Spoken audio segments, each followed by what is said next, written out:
Welcome to Brainish English Stories. I'm a poor man who can't move because of my illness. I've been in bed or on a couch for a long time. I live in a small room near a canal in Venice. There's only one window in my room, and it's not very high above the water of the canal. I have an old lady taking care of me. She makes my bed and brings me food. I make drawings of flowers and fruit to earn some money. I send these drawings to my friend in London, and he sells them for me. It's not a lot of money, just about £30 a year, but I'm happy with it. Let me describe my room a bit more. The window in my room is about 5 feet above the water. The house I live in sticks out over the water, supported by strong poles under the canal. Because of this, I can't see much of the house across from me. I can only see about 10 feet of it from my window. But if I lean out of the window as much as I can see up and down the canal for a little way. The canal is not very wide, only about 15 feet. Even though I can't see the whole house in front of me, I can see its reflection in the water, but upside down. I find it interesting to watch the people who live there and sometimes come out on their balconies or look out of their windows, all upside down. When I first moved into this room 6 years ago, I noticed a young girl, maybe around 13 years old, as far as I could tell, who would stand on a balcony just above the part one could see. She had a table with some flowers and a cross on it. She worked there all day long, from morning till evening. I thought she earned money by sewing. She was a hard-working girl, and from what I could see from her upside-down reflection, she was tidy and pretty. She had an elderly mother who was sick. On warm days, her mother would sit with her on the balcony. It was touching to see the young girl cover her mother with shawls, bring her pillows, a stool for her feet, and take breaks from her work to kiss and hug her mother for a short while before getting back to work.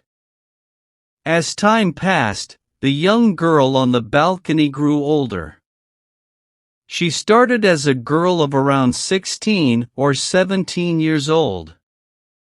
I could only work for a short time during the brightest part of the day, so I had lots of time to watch her. I imagined a little love story about her, imagining she was beautiful, although I could only guess how she looked. I thought I saw her becoming interested in my reflection. She could see mine as I could see hers. One day, it seemed like she was looking right at me, so I bravely nodded at her. To my joy, her reflection nodded back. That's how our reflections got to know each other. I fell in love with her pretty quickly, but it took me a while to gather the courage to do more than nod to her every morning when the old lady moved me from bed to the sofa by the window and again in the evening when the young girl left the balcony. One day, I nodded to her and tossed a flower into the canal. She nodded back several times, and I saw her show her mother what had happened.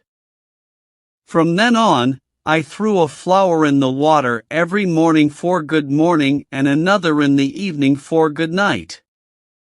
I realized I wasn't throwing them in vain when one day she tossed a flower too, and we both laughed and clapped our hands as our flowers joined together and floated away. So, we continued this little routine, throwing flowers in the morning and evening, clapping when they met, and pretending to be sad when they got separated, usually because they hit something in the water. She would point to the sky to say it was destiny causing our flowers troubles, and I tried to convey that destiny would be kinder next time, and maybe our flowers would be luckier tomorrow. It was all innocent and fun. One day, she showed me her crucifix and kissed it, so I took my little silver crucifix and kissed it to show her we shared the same religion. Then one day, the young girl didn't come to her balcony, and I didn't see her for several days. Even though I kept throwing my flowers, no flower joined mine. But after a while, she came back, dressed in black and often crying. That's when I knew her mother had passed away, and as far as I knew, she was all alone in the world. For many days, there were no flowers, and she didn't acknowledge me.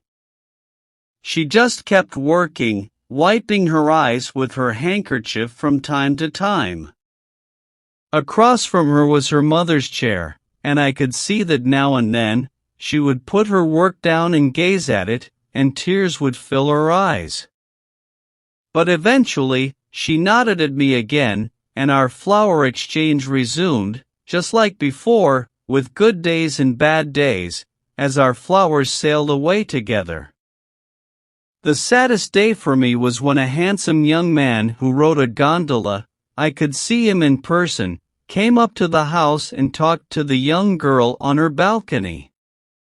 They talked like old friends, and from what I could see, he held her hand throughout their conversation, which lasted about half an hour. Eventually, he rode away, leaving me feeling quite down. However, my spirits lifted when, after he disappeared, the young girl threw 2 flowers that grew on the same stem into the canal. At first, I didn't understand the meaning, but it soon dawned on me that she wanted to tell me that he was her brother, and there was no reason for me to be sad. So, I nodded to her happily, and she nodded back, and we both laughed, and everything continued as before. Then a difficult time came when I needed treatment that kept me in bed for many days. I worried that I wouldn't be able to see the young girl anymore, and worse, she might think I had left without letting her know the truth. I stayed awake at night, trying to figure out how to tell her, but all my plans seemed reasonable in the dark, but impractical in the morning. One day, the old lady who took care of me told me that a gondolier had asked if the English gentleman had left or passed away. I learned that the young girl had been worried about me and sent her brother to find out what happened. Her brother must have explained my prolonged absence from the window.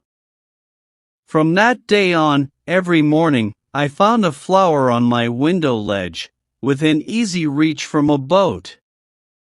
Finally, when I was able to move again after 3 weeks, I returned to my usual spot by the window. The young girl saw me and showed her joy by clapping her hands in an upside-down way.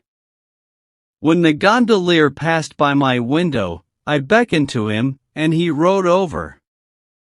He told me with a lot of smiles that he was really happy to see me well again. I thanked him and his sister for their kind thoughts during my time in bed. Then, I learned from him that her name was Angela, and she was the kindest and purest girl in all of Venice. He said anyone would be lucky to have her as a sister, but he was even luckier because he was going to marry her, and their wedding was the next day. My heart felt like it was about to burst, and I could hear my blood rushing through my veins for a while. Finally, I managed to mumble some awkward congratulations.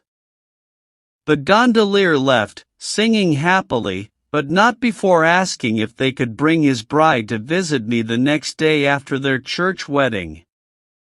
He explained, "You see, Angela has known about you for a long time, ever since she was a child. She often talked to me about the kind Englishman who was a good Catholic and spent years and years lying on a sofa by a window. She wished she could speak to you and comfort you. One day, when you threw a flower into the canal, she asked if she could throw one too. I said yes because she wanted to show sympathy for someone who was suffering. So, I learned that it was pity, not romantic love, that made her care about my well-being. That was the end of it. The two flowers that I thought were on one stem were actually two flowers tied together, but I didn't realize that. They symbolized that she and the gondolier were engaged, and my happiness about it delighted her because she thought I was happy for her. The next day, the gondolier came with a group of other gondoliers, all dressed up for the occasion. Angela, blushing with happiness, sat on his gondola. They entered the house where I lived and came into my room. It was strange, after so many years of seeing things upside down, to see her with her head above her feet. She wished me well and a quick recovery, even though I knew I could never get better. With broken words and tears in my eyes, I gave her the little silver crucifix that had been with me for so many years. Angela accepted it with respect, admiration, kissed it, and then left with her happy husband. As I heard the gondoliers singing as they went away, their song fading in the distance as the evening shadows closed around me, I felt like they were singing the farewell to the only love that had ever touched my heart.